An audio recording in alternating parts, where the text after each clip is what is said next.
So, what do you guys want to talk about? The Fleet 50 is the thing we've done. This is our third year, right? And it was spawned by Matt, your famous invention, the New York 50, back in the olden days, which still lives, by the way. Shout out to the folks at New York 50. And it's your top 50 in-ring performers of an AEW year. In 2021, Bryan Danielson claimed it, even though he arrived in the promotion in September. In 2022, Bryan Danielson again won the award, quite controversially, Mox should was be robbed. noted.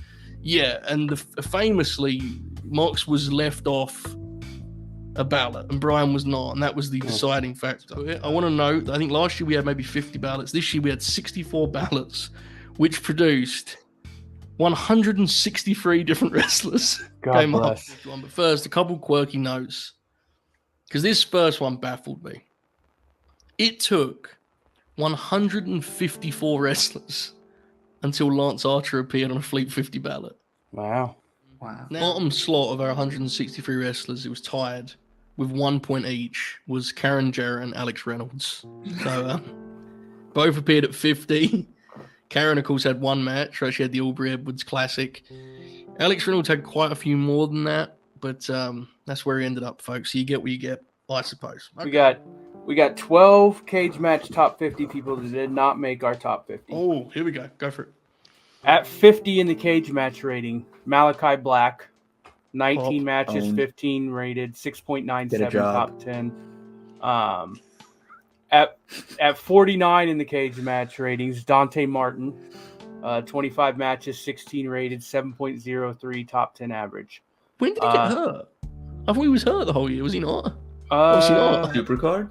Action Andretti at 48, 32 matches, 27 rated, 7.03. Dukes, just wait. Dukes, just wait. Pervert.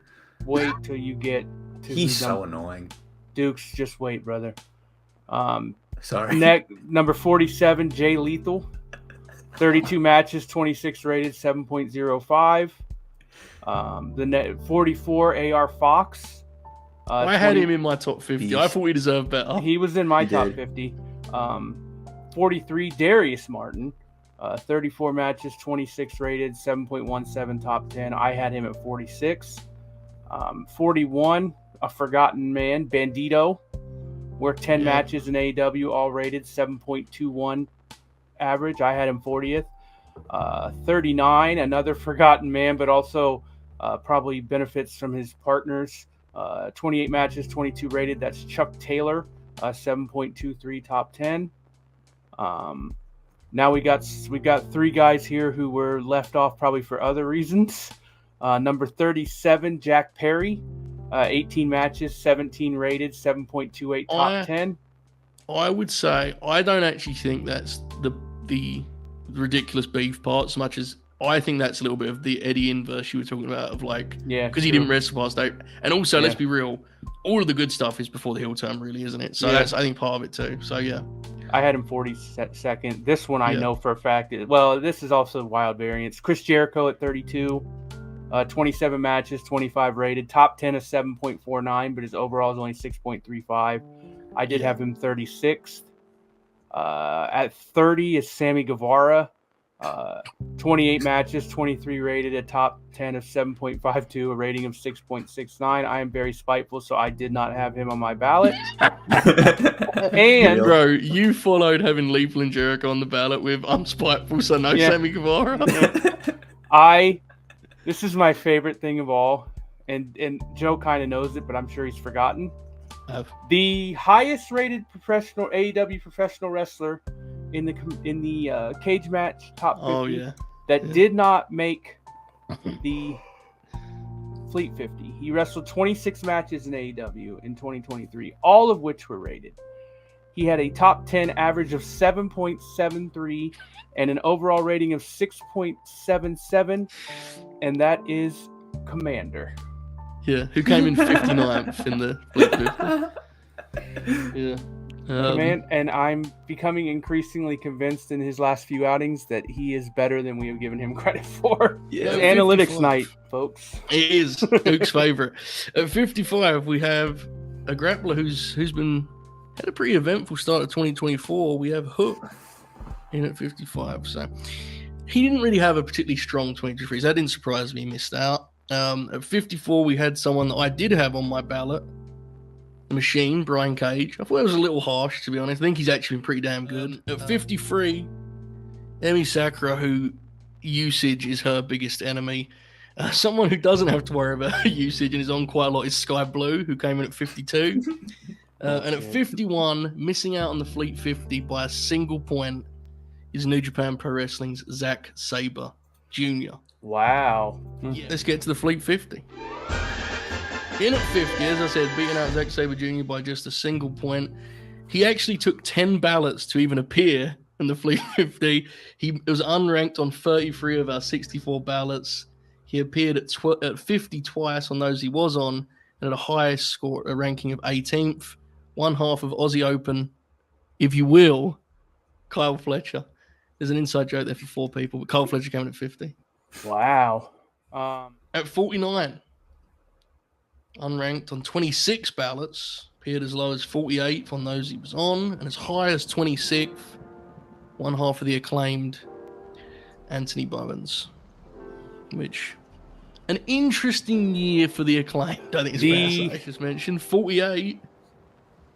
There's not going to be any prizes for guessing some of the stats about Jeff Jarrett, who comes in here at 48. He was unranked on 41 ballots. He appeared as low as 50th and as high as 1st. Yeah. Yes, indeed. Yep. No prizes for guessing which member of our community did that. I know who it was. Yep. Yes, indeed. In at 47, someone who just recently signed for AEW but appeared throughout the year, especially on Ring of Honor. Unranked on 31 ballots, appeared as low as 49th, and as high as 10th, Katsuyori Shibata, who generally lived in a 35 to 45 in that range, and frequently, I think on 10 different occasions, was listed with a bracket alongside their name saying, would be higher if, or would. At 46, we have Adam Cole Bay. He was absent from 33 ballots. He appeared as low as 49th and as high as 19th.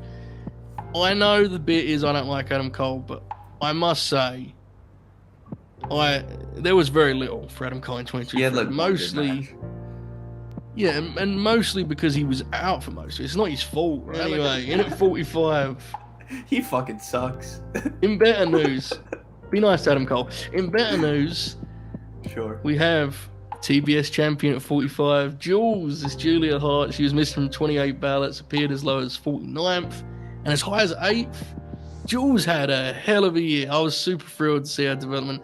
In at 44, we have a Young Duke's favourite. Someone who unfortunately missed a lot of the year. We have Jamie Hayter. She was missing from 31 ballots, which obviously injury. I mean, she was out for a long time. But on those she appeared on, she was as low as 49th and as high as 5th.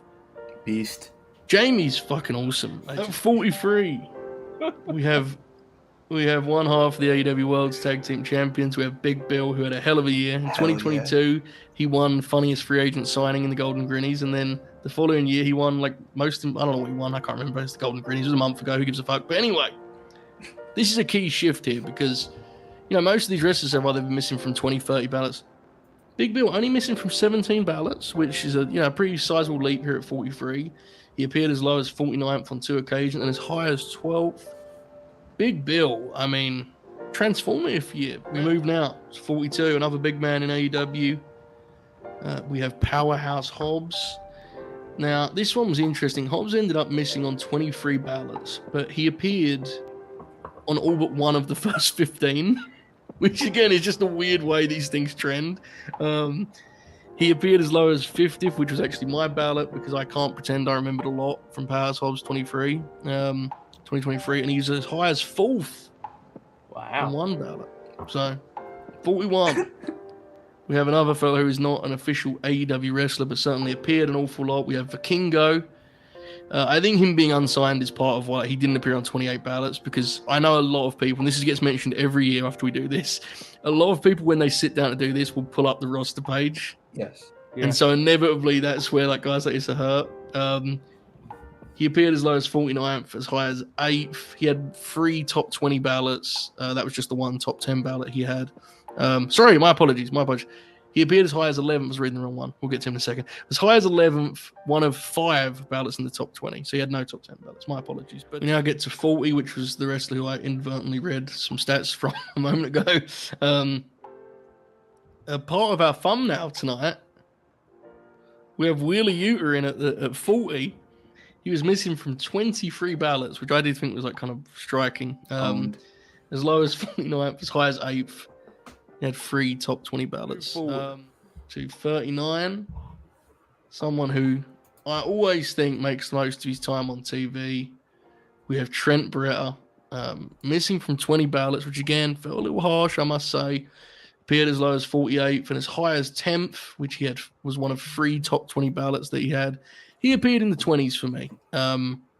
Trent is so damn reliable. He's one of their most consistent guys, honestly, inside those ropes. Matt, in at 38, we have someone who debuted in October, and I think has really won a lot of skeptics over with his performances, even if I do think very few of them actually came before the end of the year. It is, of course, Big Cope. Adam Copeland in at 38. He was missing from 18 ballots. He did have a first vote. He appeared at 1 on a single ballot. God bless. He was in the top 20 on 3 ballots. He also appeared as low as 49th. Copeland has done a hell of a job. Again, I do think, these numbers are going to be interesting because I can't remember him wrestling a lot before the end of the year, Matt. Anyway, at 37, missing from only 13 ballots, which is certainly a new low in that regard. He appeared as low as 47th, as high as 24th. Ray Phoenix, I think it's pretty clear from those numbers that for Fleet 50 purposes, he very much lived kind of in that middle ground. So, Ray Phoenix, 37, mate. At 36, only 4 points ahead of 37 is Penta, which popped me huge. Got slightly mad at him being Ray Phoenix, but here we are. He was missing from 18 ballots, which did pop me. There was 5 people that put Phoenix on and not Penta. Not that I was one of those or anything. He had a much higher ceiling on the ballots he was on, though. He came in at 9th on one of them and as low as 45th. So he came in at 9th on a ballot, which was high. But he is Penta, and he does have... Look, the people love Penta. I have loved Penta at many different points. I just need him to add a new dance move to his repertoire. Okay. We jump now to someone we talked about quite a bit earlier. The retiring Sting comes in at 35. Beast. He was missing from 24 ballots. He appeared as low as 49th. I don't know if you guys noticed, I say 49th a lot because most people use their 50th as like a bit vote. Yes. So almost all of these wrestlers, that's their lowest. He came in as high as 3rd and also at 6th on one ballot. So, look, Sting is in fact Sting. That's my take on it. He belongs on the ballot because he's Sting. But, I do think he had a... I think his 2023 was indicative that, yes, indeed, at 65 is probably time, and that's okay. Matt, we'll get to that another time, I guess. At 34, we have someone who recently signed with AEW but had some big-time matches as a New Japan talent. We have Will Ospreay. Missing from 28 ballots. Again, if you're unsigned, that would be a thing. He appeared as low as 47th, as high as 2nd. He also had a ballot at 3rd, which was 2 of 3 top 10 ballots. He appeared in the top 20 on 10 different occasions. Will Ospreay, I mean, obviously, in terms of these top end, like he had maybe the best AEW match of the year. Not being out Will Ospreay in the Fleet 50 as he does in all of these competitions and such is Buddy Matthews at 30 to 33 here. Late Night Grin sponsored wrestler, as Manny the Hooper once claimed. He was missing from just 15 ballots. He appeared as low as 47th, but as high as 13th, which I can confirm was neither Matt or I. Do not accuse us. That was one of 5 top 20 ballots. He had your quintessential, late, 15 to 30 in that range to me was his kind of place. I think I was in the 25, somewhere around there. But he actually came in overall because of the haters at 33rd. So, at 32, we have someone who had a really big year, kind of changed the perception of them, rejuvenated their career, and was part of a couple really memorable TV matches. We have Juice Robinson. He also is missing from 15 ballots. He appeared as low as 45th and as high as 22nd, where he landed 3 different times, one of which was my own ballot. I think that kind of reflects where he lived mostly, right? Okay. Someone who would probably fit less, seamlessly comes in at 31. An interesting year for these fellas. We have one half of the Young Bucks. We have Matt Jackson. Matthew. No, that gimmick started in the new year, bro. That's right. Fellas, the variety of response to the Bucks in this year's Fleet 50 was extraordinary. Matt Jackson was missing from 24 ballots. He appeared as low as 46th and as high as 6th. He had 10 top 20 ballots. It appears there was a great deal of disagreement in terms of where the Bucks landed. Now, okay, and at 30 we have probably the greatest Joe Holbrook Promotions TV champ of all time. We have the Messiah of the Backbreaker, Roderick Strong. Frustrating year in terms of Roddy, especially with how he started. My God, I thought he was going to have a run, but things changed. Seems like I'm going to go on a limb and say that 2024 could be very favorable to him in Fleet 50 purposes if he gets that belt that we think he's going to get. But for now, in 2023, he was off just 10 ballots, which is a new low in that regard, right? That's pretty wild considering how little we actually wrestled. He appeared as low as 47th, as high as 15th, one of just 3 top 20 ballots. Very much a guy that people put in this range. 30 is pretty, a very fair reflection of that. Here we go, folks. 29. Former AEW Women's World's Champion with Hikaru Shida. Missing from 18 ballots, appeared as low as 47th, as high as 4th, which was her only top 10 ballot. She had 17 top 20 ballots, however, which is obviously a new high by quite a distance in that regard. Roddy had 3, so for some perspective.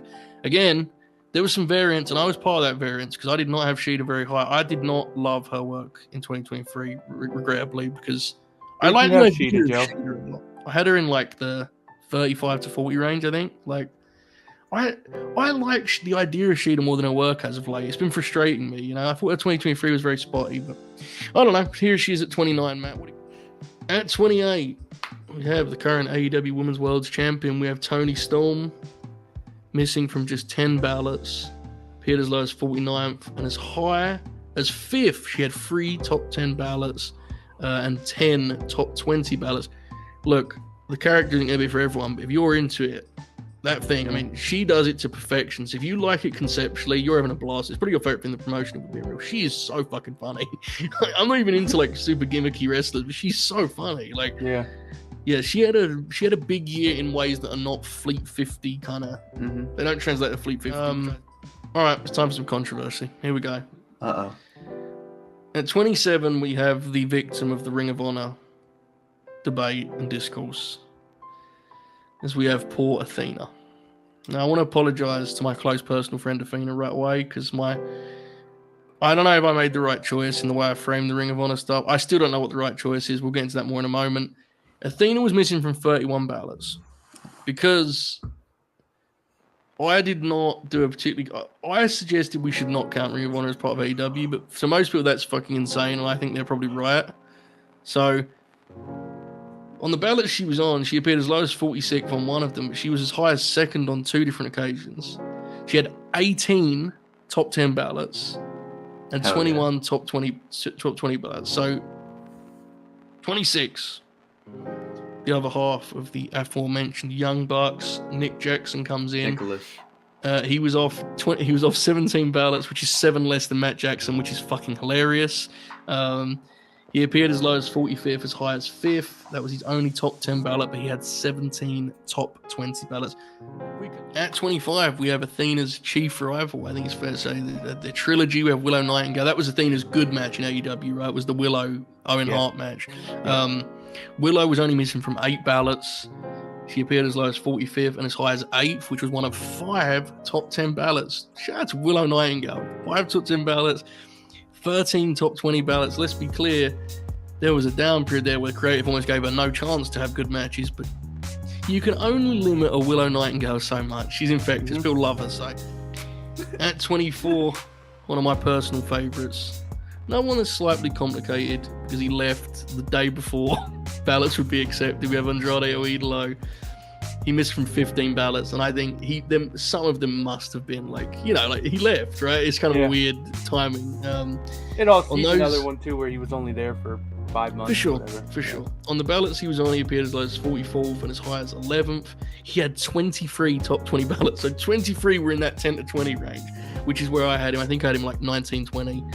Continental Classic allowed him to kind of sprint home, right? Because he had, as you said, he missed the first half of the year. But by the end of the Classic, I thought he was kind of undeniable, to be honest, in terms of being back inside the ropes. So, Matt. All right, another fella who left, slightly more dramatic fashion, comes in at 23.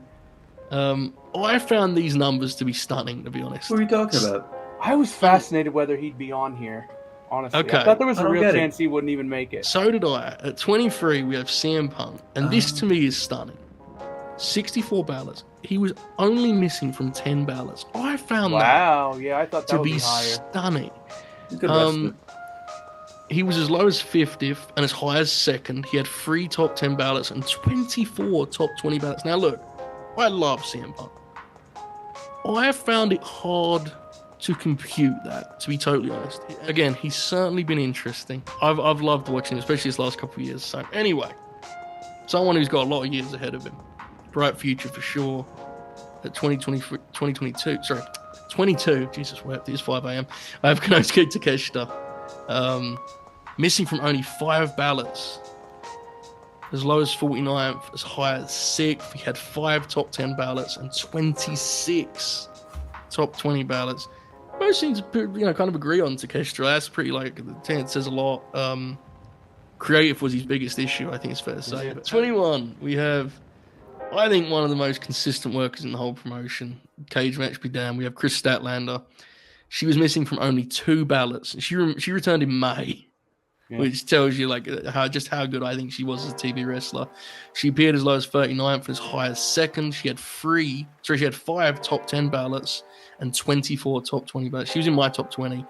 Again, I'm sure Cage Match had a lot of her stuff in that 6.5 range, but I thought she was fucking awesome. Her performances I loved, so I wish she had a great year. At 20, also missing from just 2 ballots, we have the most popular member of the House of Black, I think it's fair to say, among hardcore fans, which is Brody King.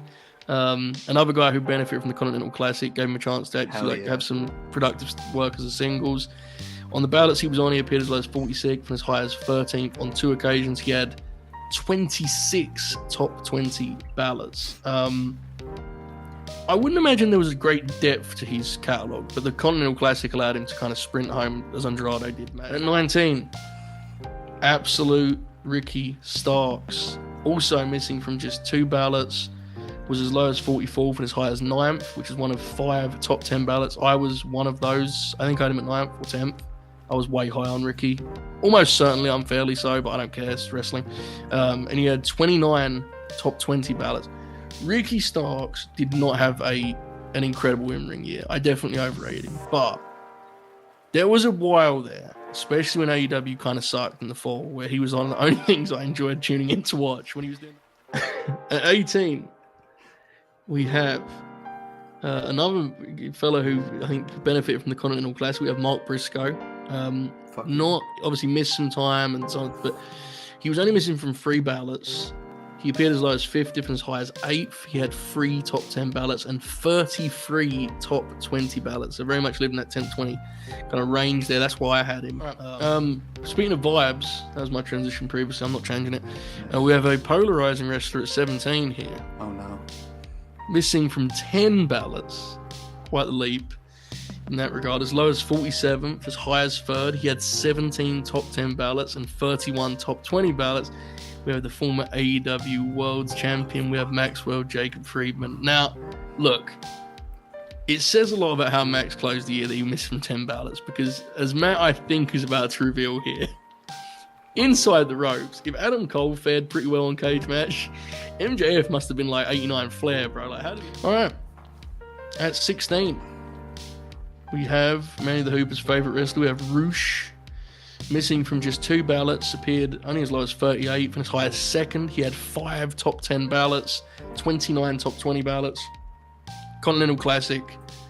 Missed a lot of time, actually, in the middle of the year. Has the Danielson match, which I think is probably the most underrated match of AEW's 2023. That's like a TV classic, to be honest. That bloodbath they had. Horrifying match. Roosh is just... In any matchup, that dude's fun to watch, right? It's one way... and he beats the hell out of people. So one of my absolute favourites at 15, missing from only 3 ballots. as low as 41st, as high as 10th on 2 occasions. He had 36 top 20 ballots, which is crazy because he only had like those 2 at 10, right? We have Daniel Garcia, who I think is honestly one of the big bright spots of AEW start to 2024 is they haven't completely thrown away his Continental Classic journey. Yeah. And big credit to all of the veterans in the FTR House of Black feud that made him the centerpiece of that story. Because trust me, if they didn't want him to be, he wouldn't have been. You know, that's the way it works. So that was very cool, and I'm thrilled for him. He's doing much better. So at 14 we have Switchblade Jay White. He was missing from only 3 ballots. He appeared as low as 49, as high as 5th. He had 8 top 10 ballots, but 35 top 20. So, like, this is where I had him. He had some really good stuff. I don't think he quite felt the way we hoped he would in AEW. And a lot of that was creative, and some of it was him. And that's kind of reflected by his start to 2024, right? It's not quite as we envisaged it, but it happens. He still had some really good pro wrestling matches, man. At 13, we have one half of the famed FTR. Missing from only 3 ballots, appeared as low as 41st, as high as 3rd on 2 occasions, 2 of 12 top 10 ballots and 35 top 20 ballots. We have Cash Wheeler in in a 13, and I was actually surprised Cash came first of the FTR lads because his performances were quite extraordinary, but obviously he didn't have a couple of Dax had a couple of singles matches that were really good, right? So you get what you get. Okay, we ain't got to wait long to get to the other half of FTR because in at 12 is Dax the Axe. He was missing also from just 3 ballots. As low as 36th and as high as 4th twice. That was the same 2 ballots as the ones that had Cash at 3. Nope. He had 13 top 10 ballots, so 1 more than Cash, and 36 top 20 ballots, 1 more than Cash. So Dax, the only difference in his year, he had the Roosh singles match. I'm trying to think of the other one that was good. The Jay White match we were at was very good. But obviously mostly they're going to overlap. 11, just missing out. Someone who was on every single ballot. Didn't quite make the top 10. He was as low as 38th, as high as 3rd. He had 21 top 10 ballots and 47 top 20 ballots. We have Claudio Castagnoli. I really struggled with Claudio because I think the world of him, and I think he deserved a lot of recognition in this. I did not remember enough individual matches to rate him in my top 10. He was just outside for me. At one point, when we had about 35 ballots, he was 4th, which is, again, it's fascinating the way these things trend. All right, here we go. I think a little bit of a surprise is kicking off our top 10, fellas. Missing from 3 ballots, he ranked as low as 40th, as high as 1st. He had 15 top 3 ballots, 35 top 10 ballots, and 46 top 20 ballots. He is the best ballot machine. He is Kenny, by God, Omega. 10? Now, this one was really interesting because I don't want to spoil your bit, man, but you was texting me some of his numbers, right? And I think because of his creative and because of how kind of absent he felt at times, even before he went down, at the end of the year, I think it has kind of skewed what he did inside the ropes. All right, in at 9.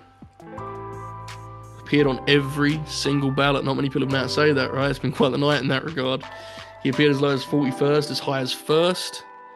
He had 8 top 3 ballots, 28 top 10 ballots, and 55 top 20 ballots. He's the current reigning and defending AEW World Heavyweight Champion.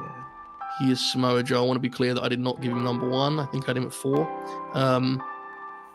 I think that while he's never someone who's going to give you great depth in terms of match catalog, I do think he had a lot of really good stuff. He is in at 9, and I think his best in-ring dance partner in AEW comes in at 8, which is Darby Allin. He was on all but 1 ballot. He only dropped as far as 30th. He was as high as 2nd. He had 8 top 3 ballots, 31 top 10 ballots, and 52 top 20 ballots. The most consistent wrestler, I think, under an AEW banner. I think he's just exceptional as a TV wrestler.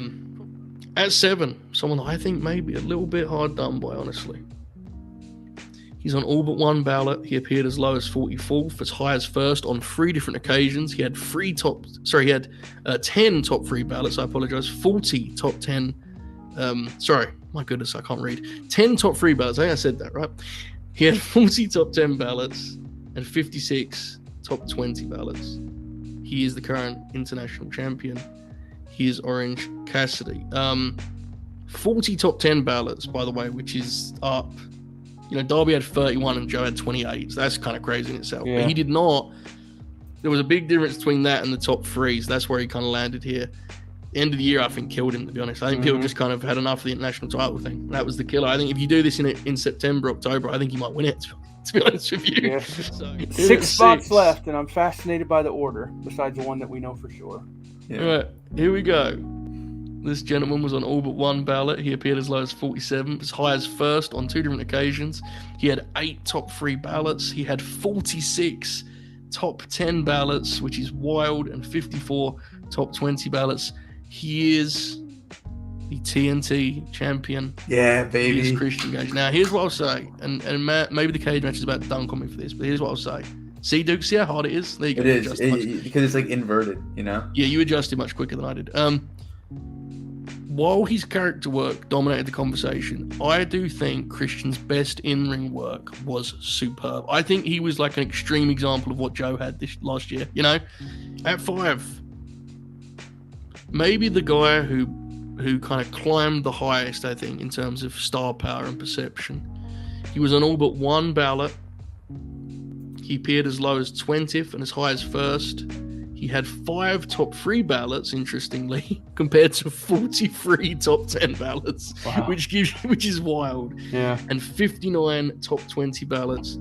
Swerve Strickland, who the amount his star power grew, honestly, is like, it's probably the most extreme example AEW have ever experienced of that. They very seldom have that kind of thing, and they've yet to put the fire out too, most impressively and thankfully. So I'm going to get this out of the way now. I did not rate Swerve in my top 5. I had him at like the end of my top 10 because I think, similarly to some of these guys, I thought it took him a while to get going, to be honest. I may be misremembering, but I did think it took him a while to get going inside the ropes because he didn't have a lot of chances to have great matches before the end of the year. So, right, top 4. This gentleman was missing from 2 ballots. He appeared as low as 30th, as high as second on 4 different occasions. He had 17 top 3 ballots, 49 top 10 ballots, 56 top 20. He is Jon Moxley. Now, wow. This one was interesting because Mox, as we talked about last year, and it cost him in the end of a win that I think he deserved. He has become increasingly divisive is too strong, but there is more range in the opinion of Mox now than there was a couple years ago, right? I think it's fair to say, just because he's wrestled more and he's been on TV more. But it's hard to argue with that dude's output and the consistency of his output. At 3, missing from 2 ballots. He appeared as low as 20th, as high as second on 5 different occasions. He had 11 top 3 ballots, 49 top 10 ballots, and 57 top 20 ballots. He is Duke's favorite wrestler. He is Hangman Adam Page. Wow. Now, Hangman, and this is kind of how weird of approach in AEW is. We've used the word fascinating to describe a lot of their years. There were months in 2023 where you could convince me Hangman didn't work there anymore. Mm-hmm. Yeah. But whenever called upon, he has great matches. And most important, I think this is why he ended up as high as he did, the Swerve feud was transformative for him as well as Swerve, right? It was big for Hangman. They both needed it. Yeah, and we've seen that going into 2024 where finally... Now he's got a muscle. Hangman... Yeah, he's just an ass kicker. Imagine that. We requested this for ages, bro. How long was this? He's so fucking back. He was drinking beers from the crowd, bro. Oh my god. Dude, it was the obvious answer all along. Of course. I'm so glad they've got there. Get him away from the Young Bucks. All right. Here we go. Top 2. Again, not as much tension as we'd like in this situation. But I feel like I'm forgetting someone. I can't think of who the 2 is going to be. No, you're gonna regret that one here in a second. He was on all but one ballot. He appeared as low as 26th, as high as first. He only had 1 vote for first, but he did have 21 top 3 ballots, 49 top 10 ballots, and 56 top 20 ballots. He was my 2 seed. He is the Triple Crown champion. He is the Mad King. Oh shit! Eddie Kingston. definitely a slightly sentimental pick, I think, because of how he closed the year. Because lest we forget, he started it rather slow and got injured too. Mm-hmm. But I just think his best stuff was worthy of this higher position. You know, I really do. Now, I don't think his best stuff will necessarily be viewed as the best stuff on a cage match, but to me, it was like some of the more memorable stuff. Good shit. All right, folks, here it is. I think we all know where this was headed, but you know, you get what you get. He appeared on every single ballot. He only fell as far as 14th. He only had 3 ballots that was outside the top 10.